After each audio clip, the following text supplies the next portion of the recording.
జై శ్రీమన్నారాయణ. అందరికీ నమస్కారం అండి. కలియుగంలో పుట్టడం అన్నది మన అదృష్టం అండి. ఇదేమిటి ఈయన ఎలా అంటాడు అనుకుంటారా?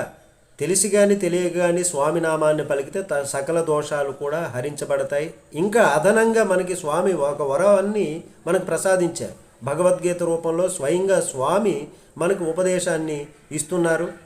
అందులో ఉన్నటువంటి సారాంశాన్ని, ఆ జ్ఞానాన్ని మనం అర్జునుడిగా భావించుకొని మనం వింటే సకల దోషాలు హరించబడతాయి, మోక్ష ప్రాప్తి కలుగుతుంది, సుఖ సంతోషాలు ఇహమందు కూడా పొందుతాము అనడంలో ఎటువంటి సందేహం లేదు.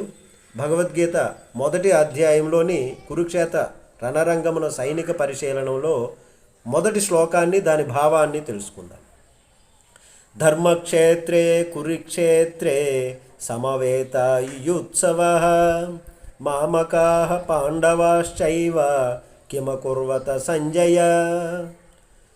ధృతరాష్ట్రుడు సంజయునితో అంటాడు, కురుక్షేత్రంలోని ధర్మక్షేత్రంలో నా కుమారులు పాండుతనయులు కూడా యుద్ధం చేయకోరినటువంటి వారే అక్కడ ఉన్నారు కదా, ఆ తరువాత ఏమి జరిగింది అని అడుగుతారు.